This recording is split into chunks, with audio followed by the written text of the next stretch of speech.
opportunities to reverse America's course are abundant. Our constitutional system and cultural traditions continue to protect the freedom to speak out without fear of reprisal. And a giant advantage for the defenders of freedom is simply the desire to be free.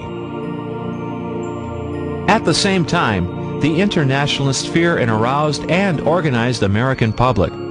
They work to misinform and confuse so that the public won't know where to turn for real leadership. Leadership for effective opposition to the globalist agenda.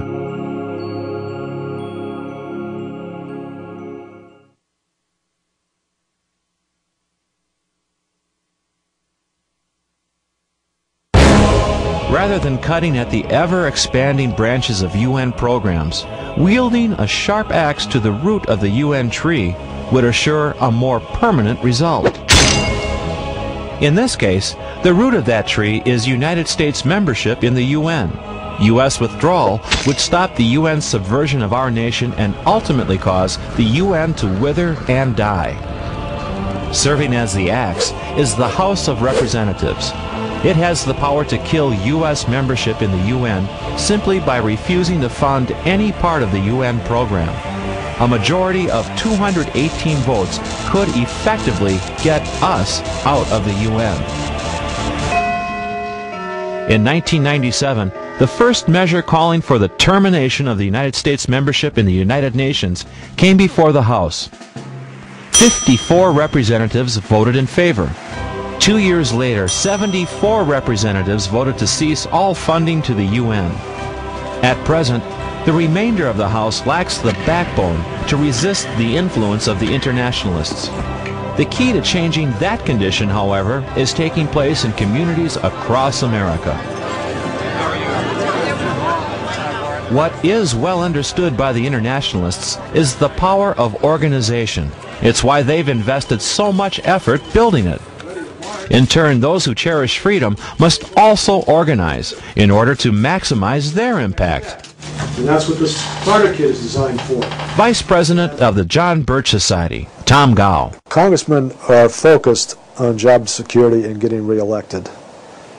And the Founding Fathers intended it that way when they set up the House of Representatives, to be responsive to the American people in their local communities.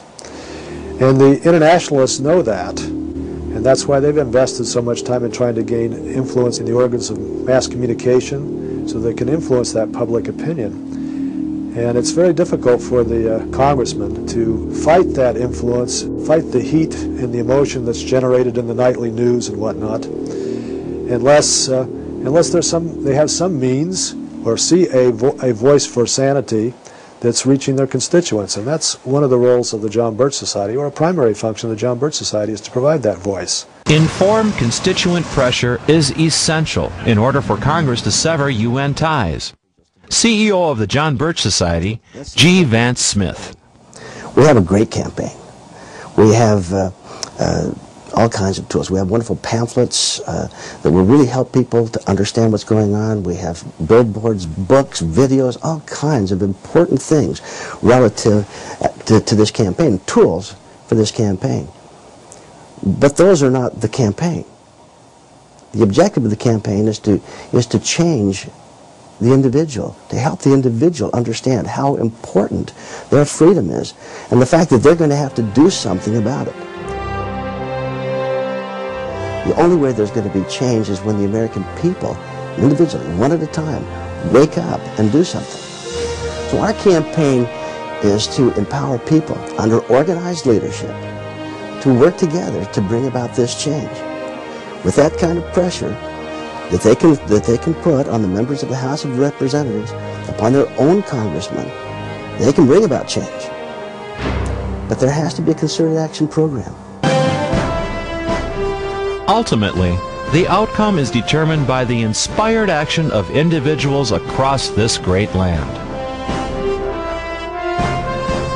We really need the American people, while there is still time, to stand up for freedom and to stop the plans of the United Nations, and in fact to get us, the United States, out of the United Nations.